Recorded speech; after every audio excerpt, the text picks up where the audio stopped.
Olá pessoal, hoje a gente vai trabalhar com o efeito da mudança do uso do solo no microclima, balanço de radiação solar, hídrico e de energia. Então a gente veio discutindo que as mudanças climáticas elas acontecem a nível global, então não é algo específico de uma região, mas sim algo de macro escala. A gente conversou lá na segunda aula sobre macro, topo e microclima, então a gente tem uma alteração dessas condições nesses diferentes níveis. É bom a gente entender o que acontece no microclima para não confundir o que é mudança climática com o que é mudança a nível de microclima. Numa das últimas aulas eu mostrei para vocês o aumento de temperatura em Goiânia.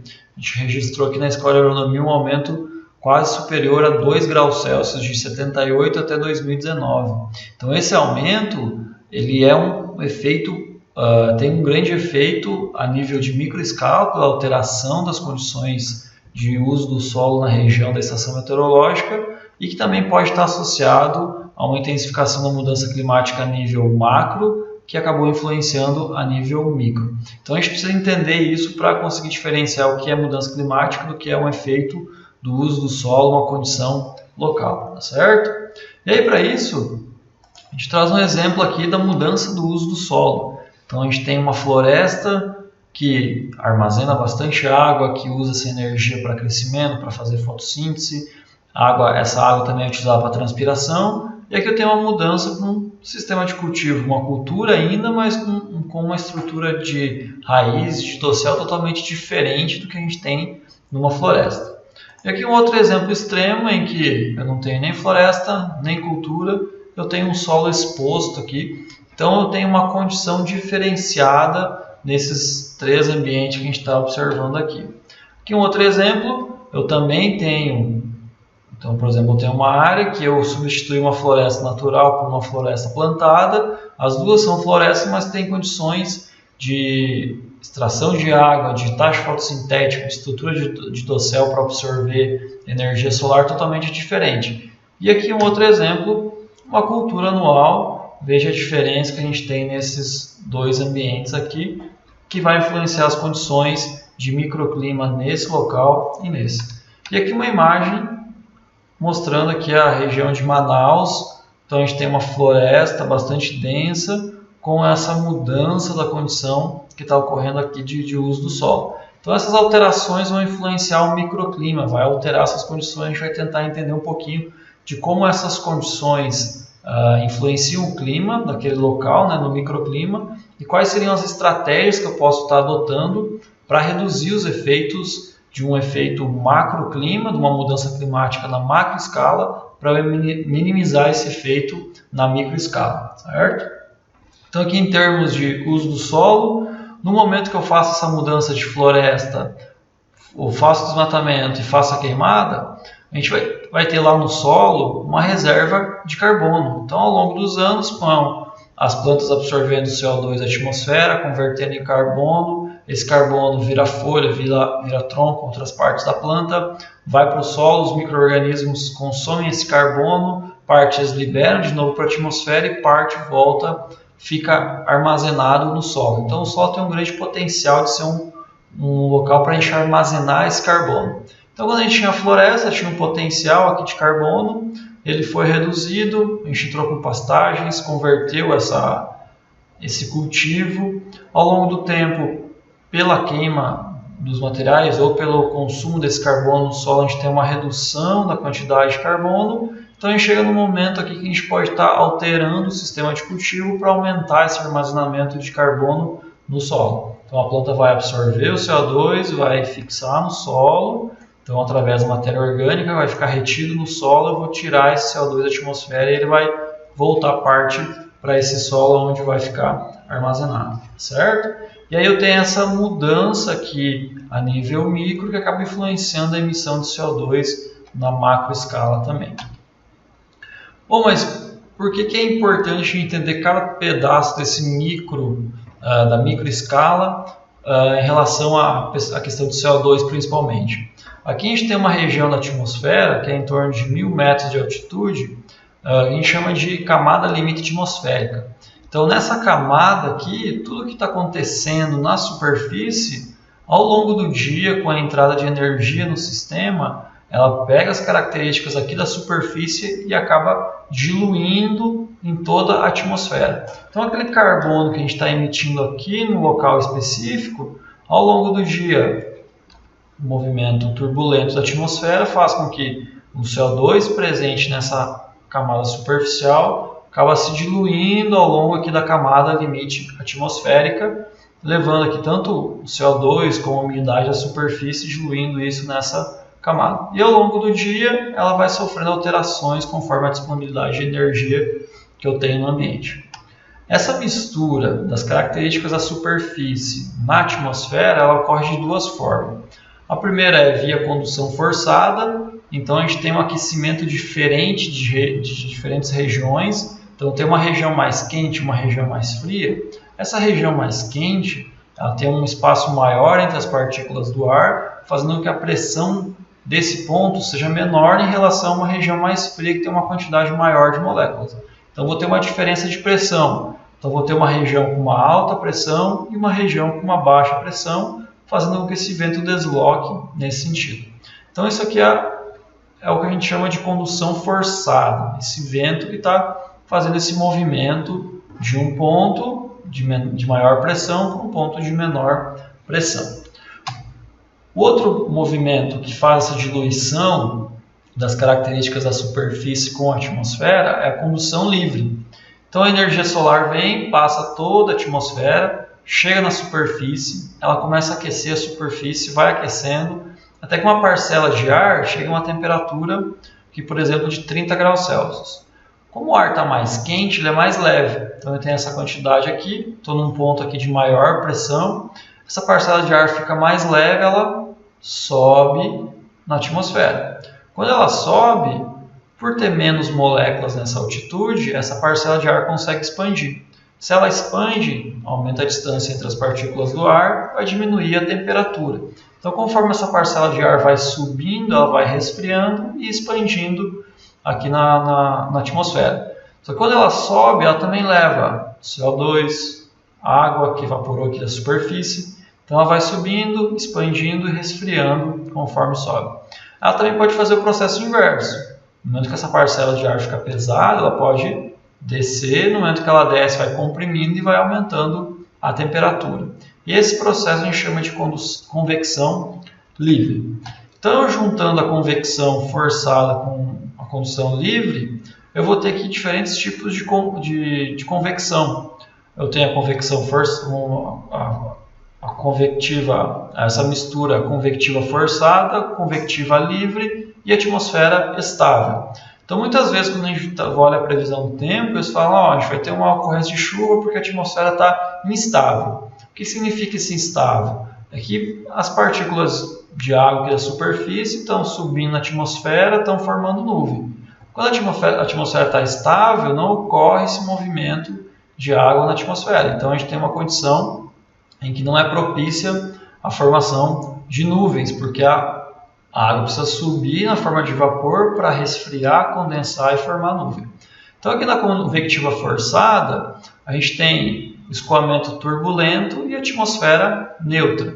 Então eu tenho movimento nessa direção aqui e pouco movimento subindo. Então se a gente comparar aqui, eu tenho mais essa força lateral aqui, deslocamento do ar, do que essa parcela de ar deslocando verticalmente.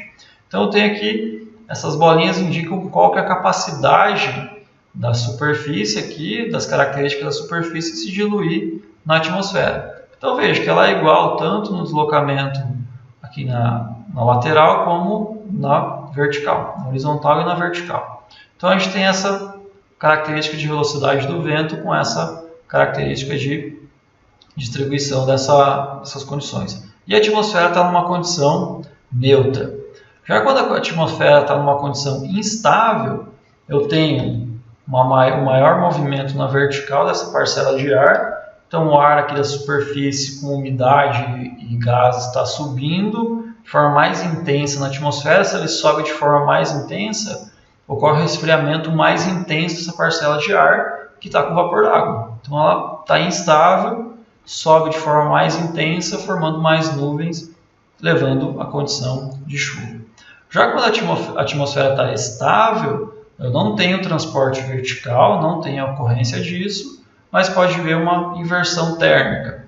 Então, nesse caso, o deslocamento da parcela de ar se dá mais na horizontal, mais nesse sentido aqui. Então, a parcela de ar fica diluindo mais na horizontal, eu não tenho esse movimento na vertical. Então, quando ele fala de inversão térmica, é basicamente isso aqui. Então, a parcela próxima à superfície fica mais fria do que as parcelas acima, então essa parcela de ar aqui não sobe na atmosfera, ela fica deslocando lateralmente. Se isso acontecer, principalmente em centros urbanos, eu não ter esse movimento vertical da parcela de ar para diluir os gases aqui da superfície, o gás, por exemplo, o CO2 emitido pelos carros e outros gases poluentes ficam concentrados aqui na superfície, porque o deslocamento está ocorrendo de forma lateral, não vertical. Então, essa concentração de gás aqui pode levar à contaminação do ambiente e levar a problemas de saúde. Então, a atmosfera estável, com ocorrência de inversão térmica, ela não é interessante, principalmente em ambientes urbanos. Já a convectiva, condição instável, favorece a formação de nuvem pela subida da parcela de ar e o resfriamento dessa parcela para a formação de nuvens. E todo esse processo acaba resultando nessa condição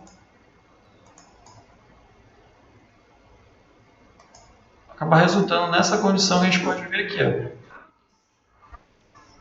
Ó. A gente tem aqui três principais coisas: fumaça, sal do mar e poeira. Recentemente passou no noticiário, poeira vindo lá do Saara, que ia vir aqui para a América Central, ela desloca boa parte sobre a Amazônia, então ela vem nesse sentido aqui, deslocando sobre a Amazônia. Então a gente pode ver aqui que há um deslocamento dessas concentrações de fumaça, de sal do mar e de poeira no globo. E esse movimento turbulento se dá por essa condição em que a gente tem um movimento turbulento, tanto na vertical como na horizontal, essas parcelas de ar se deslocam e acabam diluindo sal, poeira, CO2 ao longo da Terra. Então esse é um processo natural que ocorre, mostrando a dispersão dessas partículas.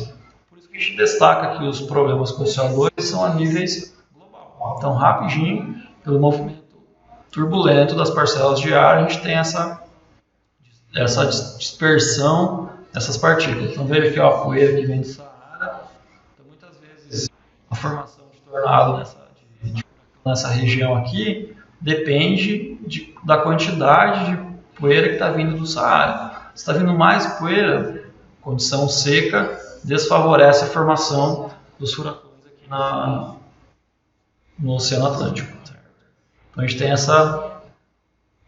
esses movimentos que ocorrem na atmosfera, fazendo a diluição dessas partículas a nível global. Então o processo de CO2 é basicamente o mesmo que a gente está observando aqui, certo? Bom, e aí esse processo turbulento, ele começa a partir do momento que a Terra começa a receber energia. Então essa região que está começando a receber energia vai aquecer o ambiente, aquela parcela de ar vai aquecer, vai deslocar de forma vertical e também a diferença entre um ponto mais frio e um ponto mais quente acaba formando esse deslocamento lateral horizontal do vento pelos pontos de diferença de energia. Então esses processos são responsáveis pela essa diluição do que a gente está fazendo num ponto específico da superfície a nível global, certo?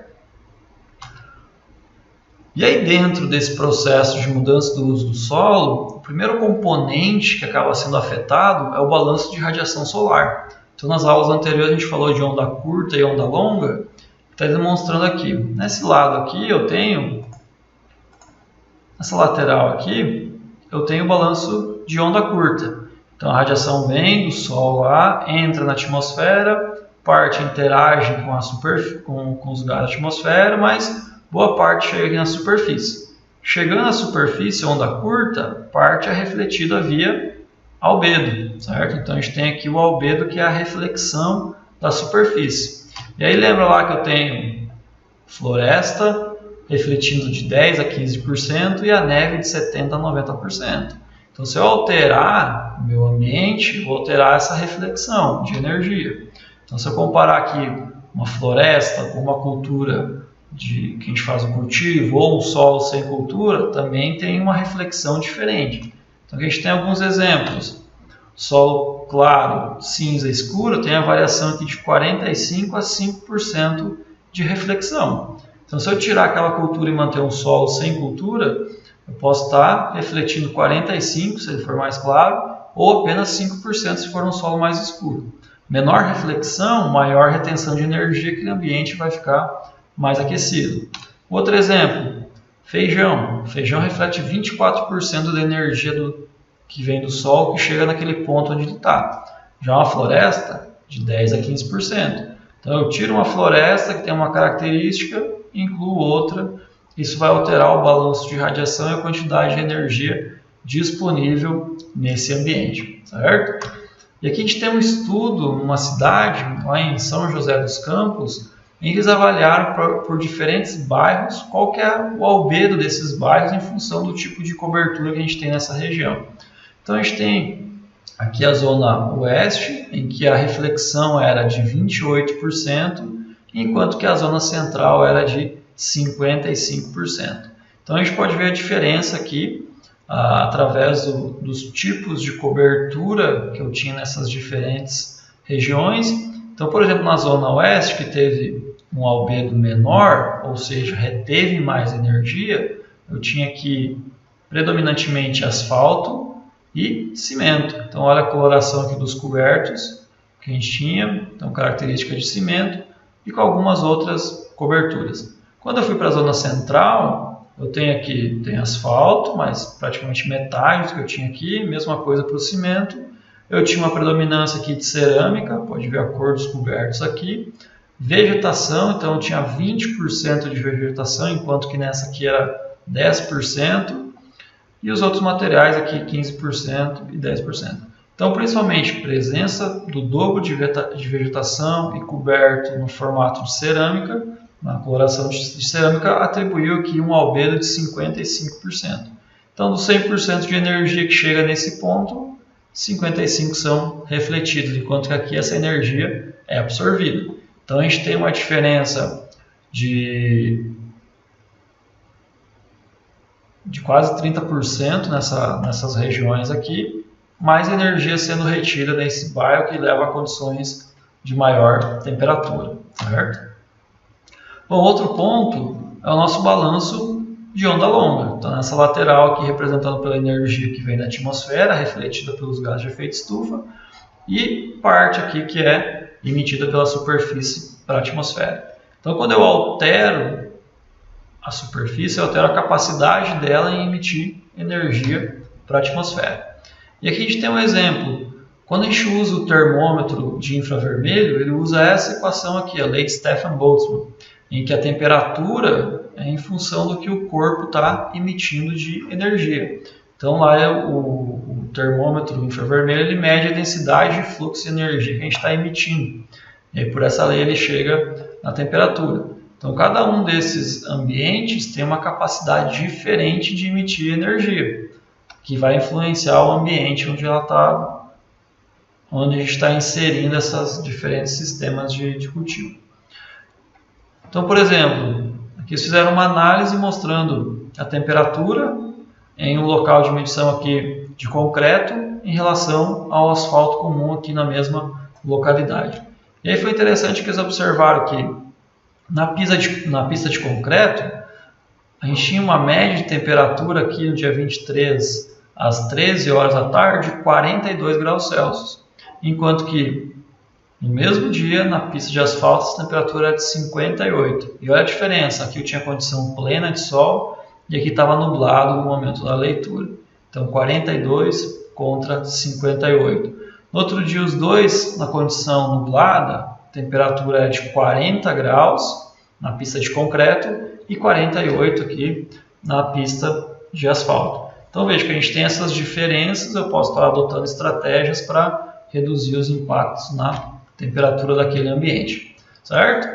Então, computando aqui o que eu tenho de entrada, que chega na superfície, menos o que é refletido, mais o que volta da atmosfera via reflexão dos gases de efeito estufa, menos o que a gente perde da superfície, eu vou ter aqui o que a gente chama de balanço de radiação. Então, o balanço de onda curta mais o balanço de onda longa vai definir a quantidade de energia disponível nesse ambiente, certo? E ela vai ser usada em diferentes processos. Então, além do balanço de energia, no momento que eu altero o que eu estou fazendo com aquele solo, eu altero a disponibilidade de água naquele solo por meio do balanço hídrico. Então, eu tenho aqui o balanço hídrico mostrando que eu tenho as entradas de chuva, irrigação, orvalho, água que vem do lençol freático e chega aqui nas raízes das plantas, que vem lateralmente, menos o que a planta está perdendo. A evapotranspiração é a água que a planta está perdendo, o que sai por escorrimento lateral ou superficial e o que é drenado em profundidade. Então, no momento que eu alterar esses componentes, eu vou alterar a quantidade de água disponível para a planta e para o ambiente onde a gente está trabalhando. Então, aqui eu tenho um exemplo de parte, dependendo da vegetação que eu tenho, aqui um exemplo de floresta. Quando chove, parte dessa chuva é interceptada pela parte aérea da planta e parte escorre para o solo. No momento que essa planta interceptou um volume de água aqui, no momento que aquecer esse ambiente, essa água rapidamente vai ser utilizada para evaporar, vai usar a energia do ambiente para evaporar e a gente vai ter uma redução ou não um aumento de temperatura de forma mais expressiva.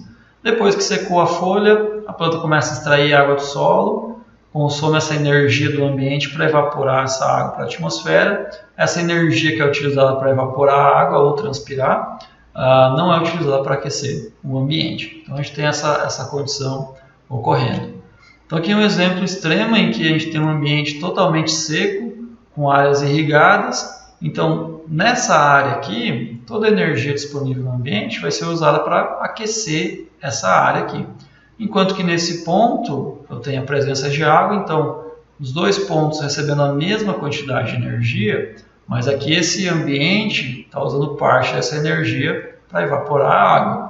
Então eu vou ter uma temperatura menor dentro desse ambiente que tem a presença de água do que esse que eu não tenho a presença de água. E aí dentro desse sistema é importante conhecer a capacidade que o solo tem em reter água e como as plantas conseguem explorar isso.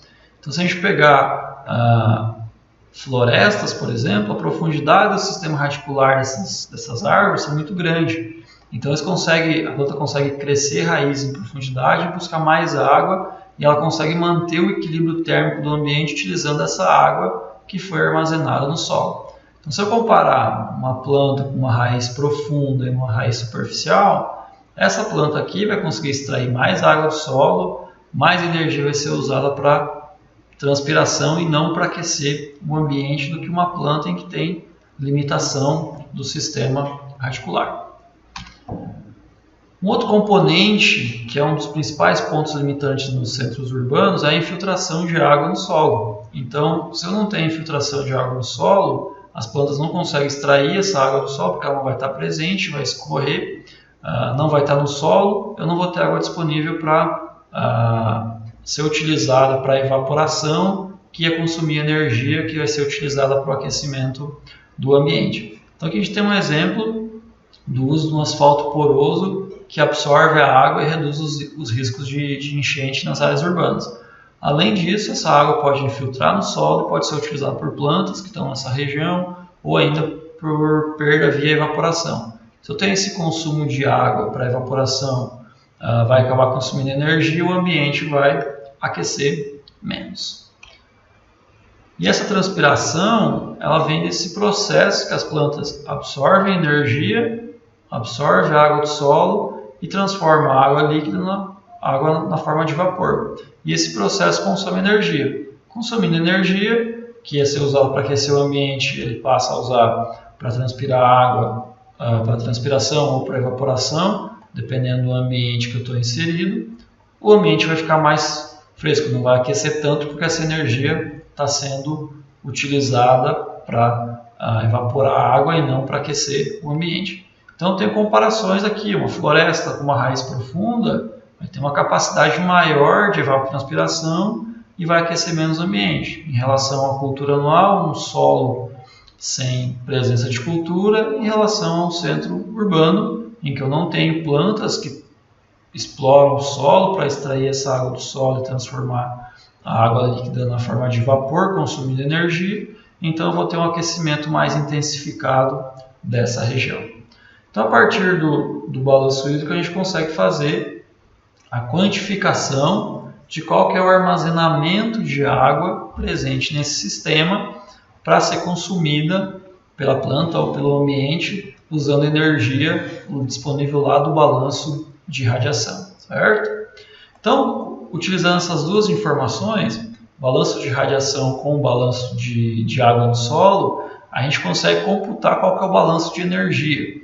Então, é o total de energia que eu tenho disponível no ambiente e para que ele está sendo utilizado dentro desse ambiente. Então, aqui nessa figura, a gente mostra aqui o balanço de radiação, entrada de onda curta, saída de onda curta, entrada de onda longa, saída de onda longa, identificando o saldo de radiação. Então, essa energia que sobrou aqui, ela é usada para 3 processos. Eu tenho aqui aquecimento do ar e das plantas, evapotranspiração e aquecimento do solo e também o processo de síntese biológica, como a fotossíntese. Só que esse processo de fotossíntese, ela usa menos de 3% dessa energia disponível aqui. Agora, aquecimento do ar, aquecimento do solo e evapotranspiração usam o restante da energia disponível no ambiente. Então, a partir do saldo de radiação, balanço de onda curta mais o balanço de onda longa, eu determinei a quantidade de energia disponível no ambiente. Ela vai ser usada para aquecer o ar, para evapotranspiração e para aquecer o solo. O que é interessante? A evapotranspiração consome muita energia. Para cada litro de água evaporada, a gente precisa 2,45 megajoules por quilo de água, utilizando aqui a temperatura da água inicial de 20 graus Celsius. Então a água consome muita energia. Lembra que a gente comentou na continentalidade e oceanidade que ambientes próximos a grandes massas de água têm uma amplitude térmica menor? Basicamente por esse processo aqui. Durante o dia a água consome energia e evapora, durante a noite ela condensa e libera essa energia no ambiente. Então, se eu tenho presença de água, boa parte do saldo de radiação é usado para evapotranspiração, ele não vai aquecer o ambiente. E aqui a gente tem um exemplo como é que essa energia é utilizada. Se eu tenho um solo sem água, um ambiente que não tem água disponível, 100% do saldo de radiação vai ser usado para aquecer o ambiente e aquecer o solo. Agora, conforme vai aumentando a disponibilidade de água no solo ou no ambiente, começa a aumentar a evaporação e a transpiração, está consumindo energia.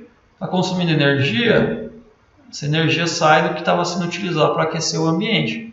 Então, se ela consome energia para evaporar água, ela usa menos para aquecer o ambiente. Está chegando um ponto aqui em que eu tenho uma estabilização do consumo para evapotranspiração e para o aquecimento do ambiente. E aqui a gente tem alguns exemplos para culturas agrícolas em que, nessa análise, o milho ele usou 80% da energia disponível no ambiente para evapotranspiração, 14% para o aquecimento do ar e 6% para o aquecimento do solo. Então veja que boa parte da energia foi utilizada para evapotranspiração, menos energia para o aquecimento.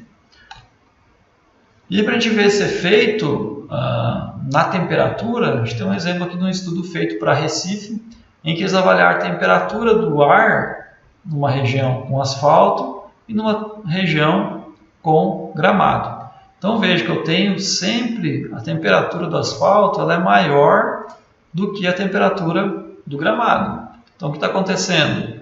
O gramado, por mais que ele tenha uma raiz pouco profunda e tem pouca água disponível, o uso da energia para evapotranspiração nesse gramado fez com que a temperatura dele fosse menor, porque eu tenho energia mais indo aqui para evapotranspiração, menos para aquecimento do ambiente. Então aqui a temperatura menor no gramado em relação ao que eu tinha no asfalto. Ah, mas tem pontos em que eles ficam parecidos. Provavelmente foi algum dia com presença de chuva, então eu tenho uma disponibilidade de água na superfície desse asfalto que vai evaporar rapidamente, amenizando as diferenças entre os dois ambientes. Mas boa parte, olha a diferença desse dia aqui, o gramado com temperatura em torno de 24, enquanto que no asfalto a temperatura estava superior a 29 graus Celsius. Então a gente pode adaptar os ambientes para reduzir esses efeitos da mudança climática na macro escala, criando um microclima melhor para a gente viver, melhor para fazer os cultivos que a gente precisa. Então a gente consegue fazer essas adaptações na micro escala, certo? O que a gente tinha para hoje era isso. A gente falou então da mudança do uso do solo, como isso pode afetar a parte de balanço de energia, como é que isso pode afetar o balanço de radiação, entrada e saída de radiação do ambiente. Vai ter um total de energia que vai ficar disponível. Essa energia pode ser usada para aquecer o ar, para evapotranspiração, para aquecer o solo. E se eu tiver um balanço hídrico adequado, que disponibiliza maior quantidade de água para as plantas ou para o ambiente em que eu estou fazendo essa análise, eu consigo aumentar a proporção de energia que vai ser utilizada para evapotranspiração, diminuindo a quantidade que vai ficar sendo utilizada para aquecer o ambiente. E aí eu crio um ambiente com melhores condições na micro escala, certo? Qualquer dúvida, a gente fica à disposição.